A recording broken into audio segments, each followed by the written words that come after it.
Okay, hello, this is Rebecca Graves-Prowse at Graves Pottery, and I just wanted to walk you through the difference between setting up your transfer sheet with a JPEG image versus a PNG image on the Silhouette Studio software.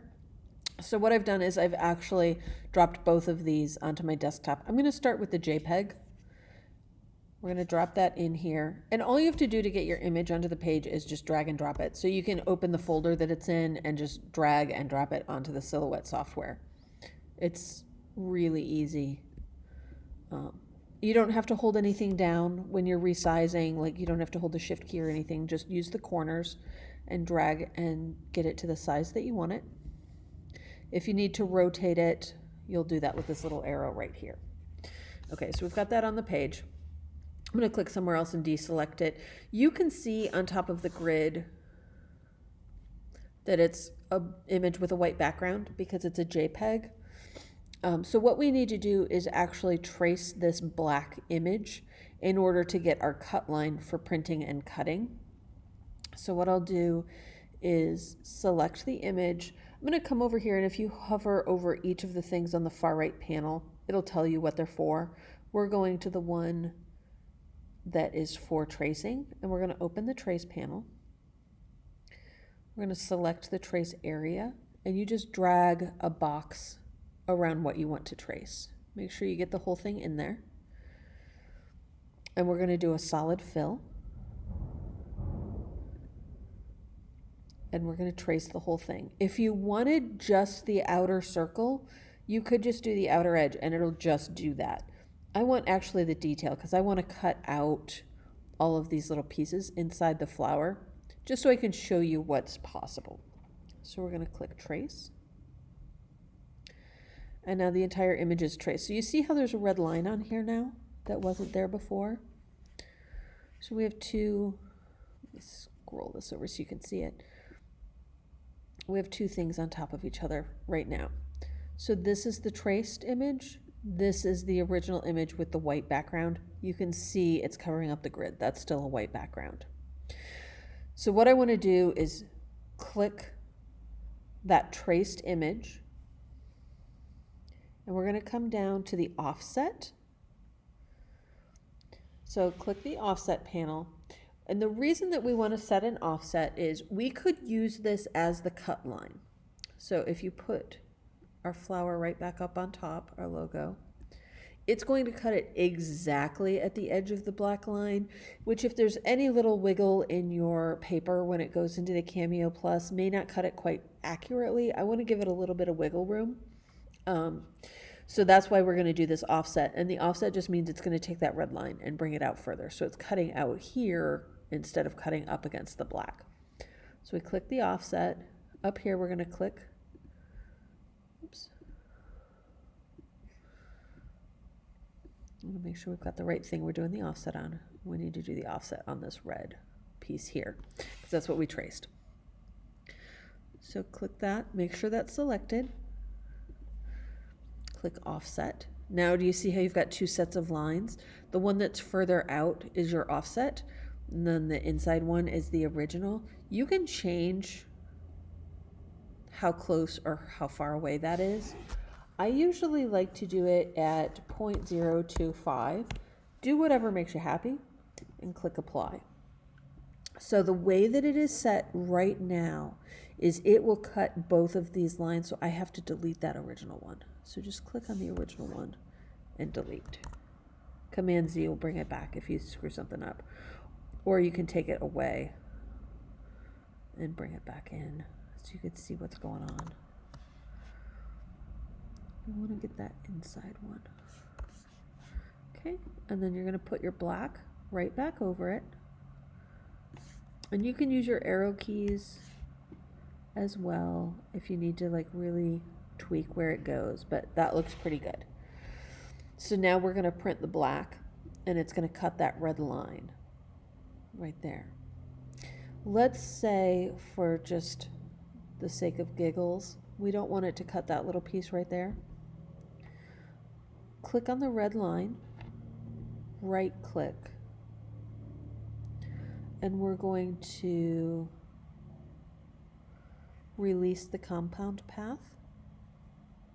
Okay, and then this should give us the opportunity to just click that little piece and hit the delete button.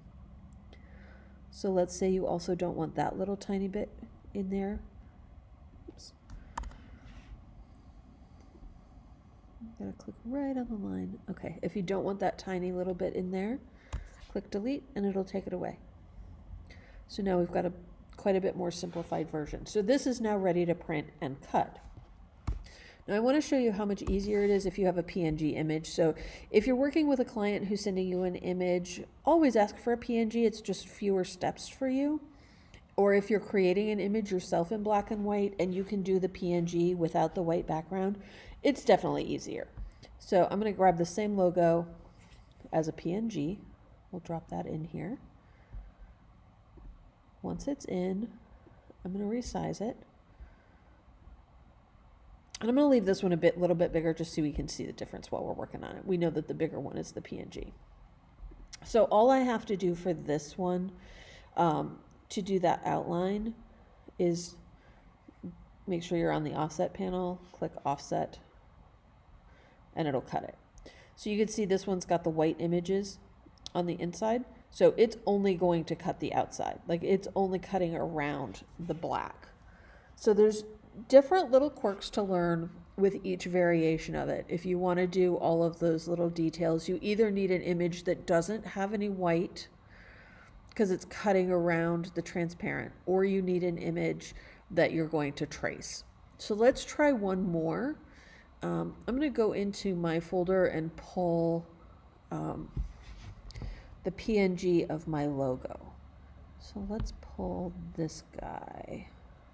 Ooh. Let's see. There we go. Nope. That's not the one I want. Here we go. Up.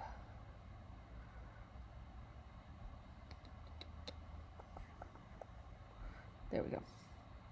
Branding logo. And let's do the 1x1 Graves-Co. There we go. Okay, so as I bring this one in, it's a completely transparent background. See, there's no white covering the grid like there is on the Flowering Moon logo. I'm going to zoom into this a little bit further. And you can see how this already has a red line around it for cutting because it's a PNG. This one does as well. It's got that red line right in there. It's kind of easy to miss, so definitely something to pay attention to when you're doing this.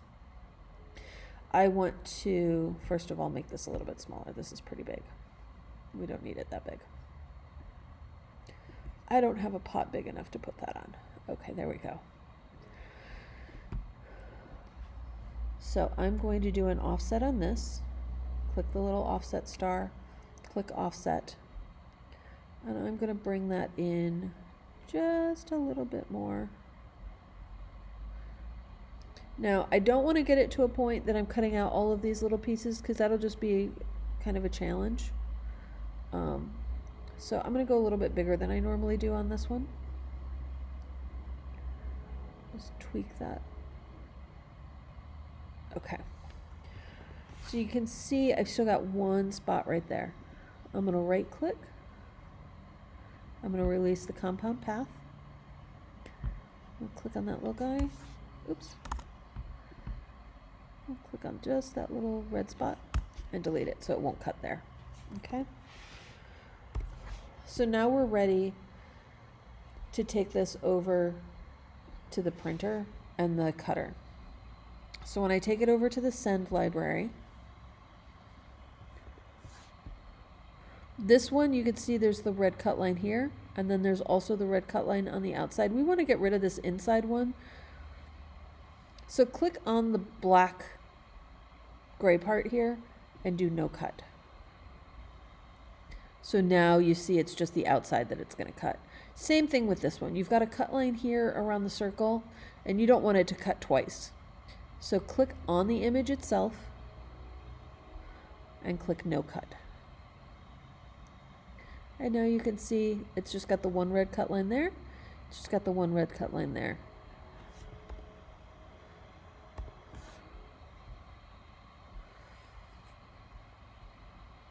And if we go back over to design and we zoom in, everything looks like it's spot on. Okay, so now you can just hit Command P or Control P, or you can come up here and click the printer icon, and it will take this image to your printer with your registration marks that the cutter is going to read, the items that you're printing, but not those red cut lines. You'll hit Print, select your printer, turn off two-sided if you're on Mac, and then the other thing for mine, it keeps resetting where the page is coming from. So I'll go through here and just make sure that all of these settings are correct.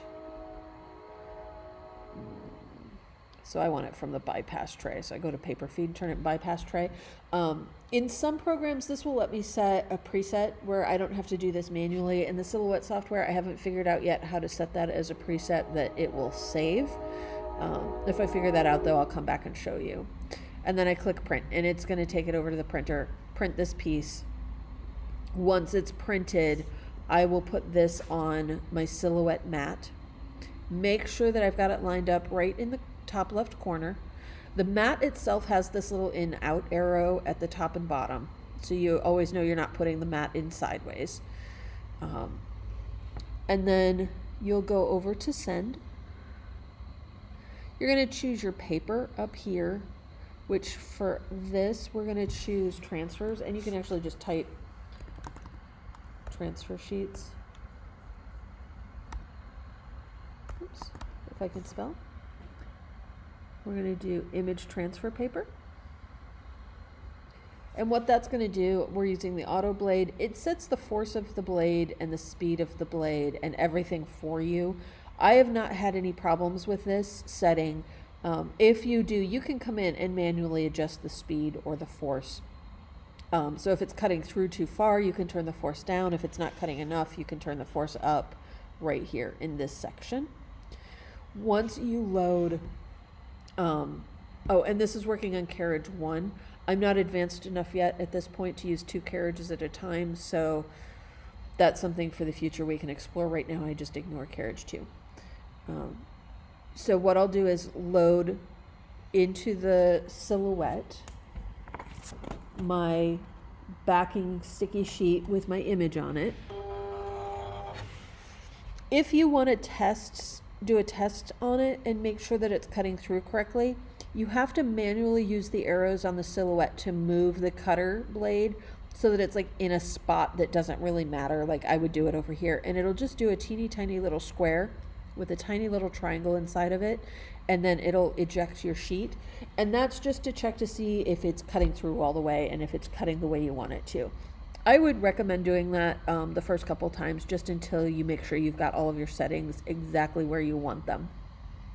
Once you get that all set, you're going to hit send. It's going to pull it in. It will read this little dot, this little black angle, this little black angle, and then it'll reorient itself.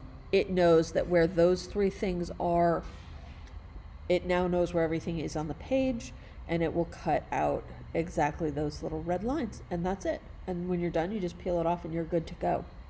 What you cannot do, and I did in the demo earlier and didn't catch myself, once you've printed these, don't move them around, because if you move them around, they're not going to be where the machine thinks they are when it goes to cut them.